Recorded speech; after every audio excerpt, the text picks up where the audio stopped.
we're back. Yeah. It's Thursday, July what? Oh my God. 23. 23rd. 23rd. And we have a couple of news for you today.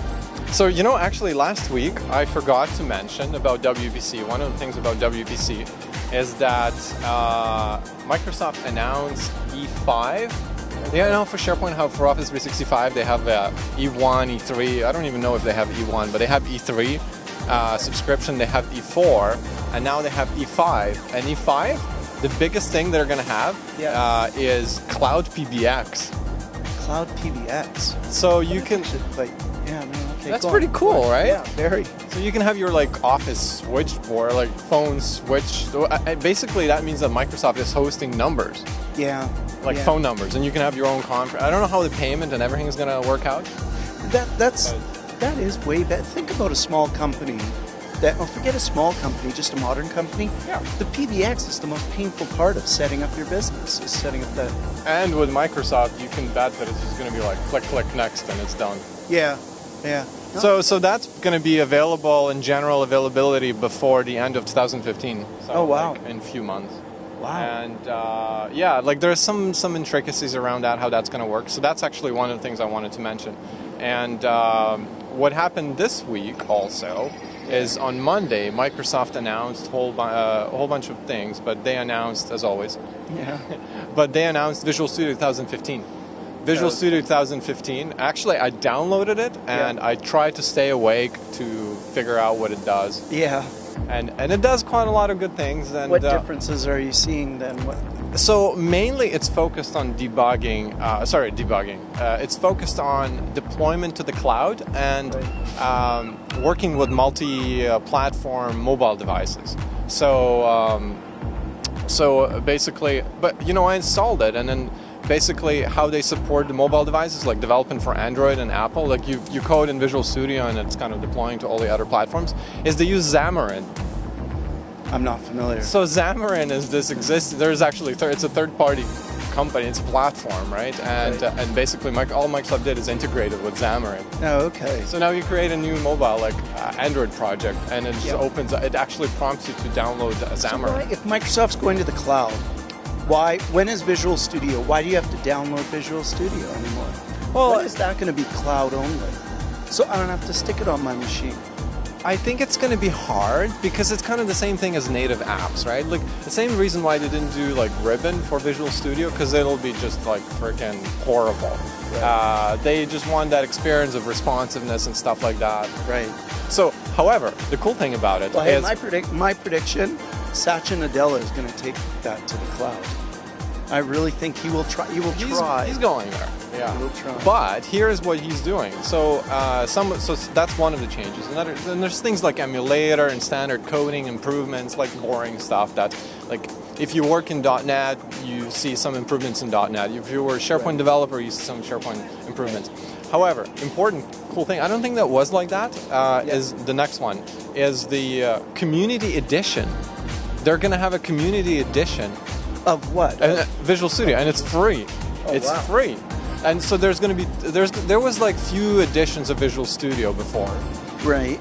And this time there's a community, which is free. What's in the Community Edition then? It's quite a lot. Oh, really? Yeah. And then there's a Professional, I think it's called, and then there is Enterprise. And of course, if I'm the type of guy that just installs Enterprise. Right. Yeah. There's no more Ultimate or Premium or anything like that. It's just but it's pretty cool that you can have a frickin' full-blown, well, not full-blown, but Visual Studio for free. I still don't like the fact that there's multiple versions. I can understand having a free version and then a not free version. Well, the next version... Because you make it too complicated when there's Enterprise, and then what's the difference between that and Professional? And for instance, the next version after Community is $2,000.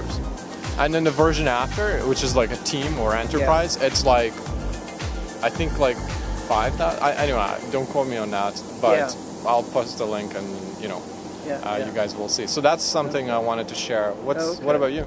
Well, I got the one story that I wanted to talk about was Microsoft Send. Have you seen this? Send. Yeah, it's intriguing. It's this app.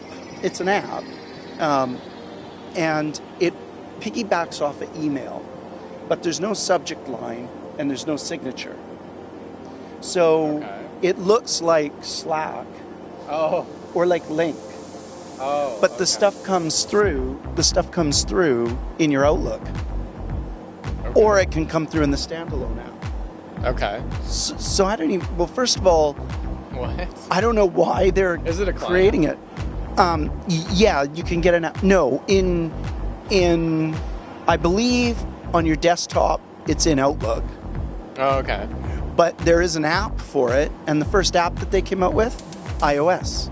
It's iOS only right now. Oh, okay. So which then everybody's speculating, why did they come out with an iOS app? Why didn't they come out with the Microsoft one first? Or why not Chrome? Why iOS? And there's a couple of thoughts around that. Are they saying their own phone product is dead? Or are they saying we're dedicated first to the cloud and we want to be device neutral? Which to me... How is it related to the phone? Sorry. Well, so you have an app, like a Slack app or a Messenger app. Yeah. And it's simply a messaging app. Okay. And the chain, so it shows up like that too. But if you've got Outlook contacts, they'll automatically be in there. And you can just type in the message. And the message stream also shows up in your Outlook. Oh, okay.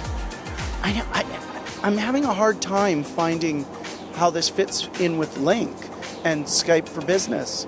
And then that'll generate some attention deficit. Are they trying to compete with Slack and HipChat?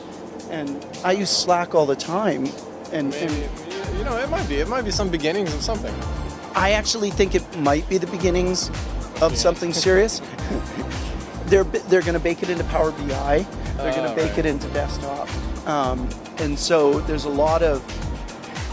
Another interesting thing is it's coming out of a group at Microsoft in Building 27 there in Redmond that they're calling the Garage. So they're trying to... It's all of their side projects. So they actually created a group to do side projects now. Yeah, Skunkworks, exactly. Or Google Labs, whatever. Exactly. But the fact that they're doing that and they're coming out with Microsoft Send that would compete with a Slack, I still don't know what that means for Link and Skype for Business. I think Satya Nadella is starting to take them in a direction where they're becoming interesting and relevant to the rest of the community again, and not just this monolithic company. Well, I'll start believing in Satya Nadella when he finally agrees to add me to his LinkedIn. I sent a request like 4 months ago. You did not. I did. And guess what? I didn't get any response. No. So... That's hilarious. Okay. Well, hey, so check out...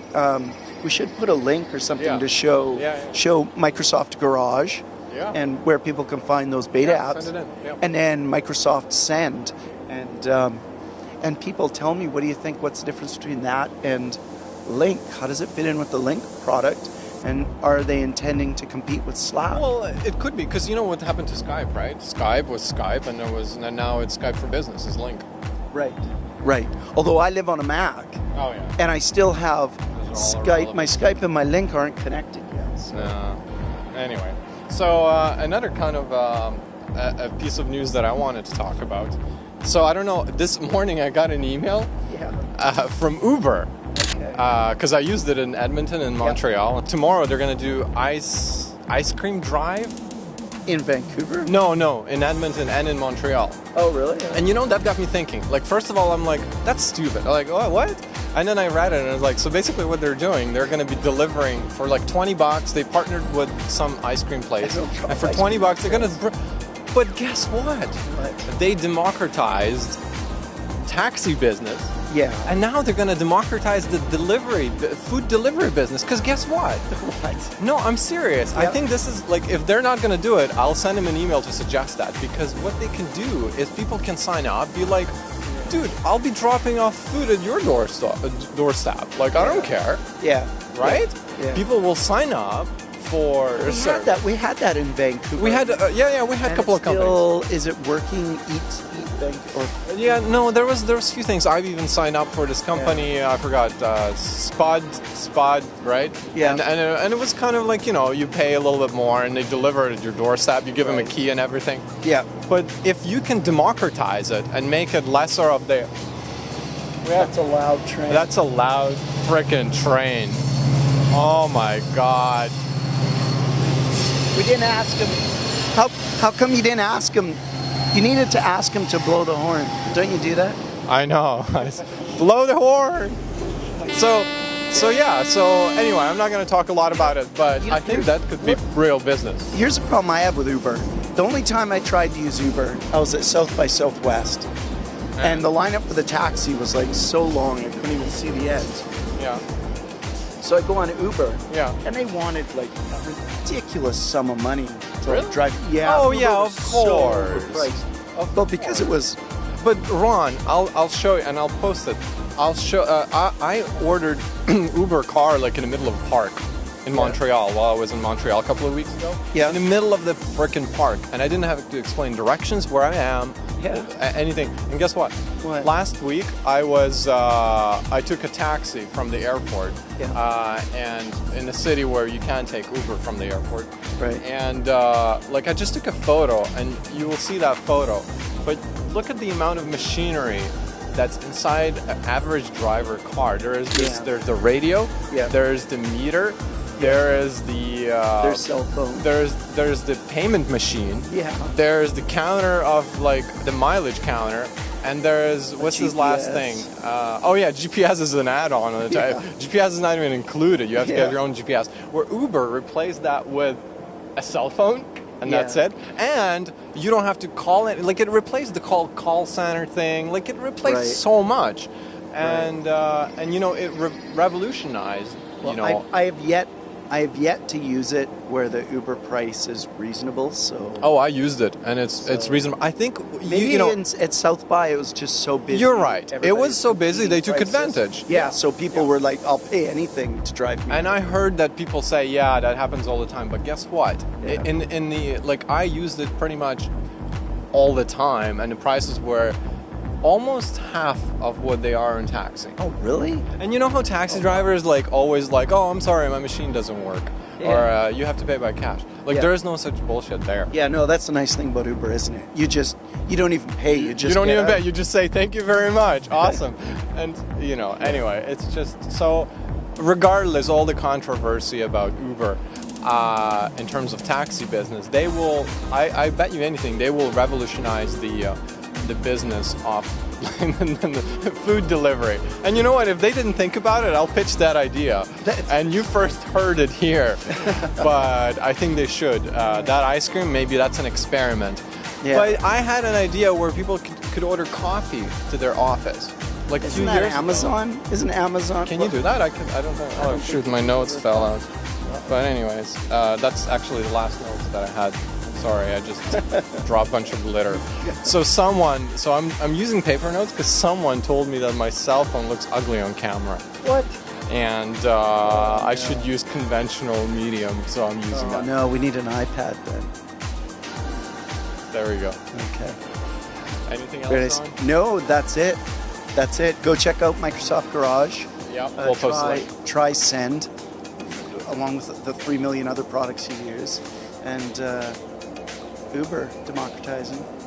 This is sweet. And another train, it sounds like another train is leaving. So with that, we'll finish our episode and we'll see you next week. Okay, sounds good.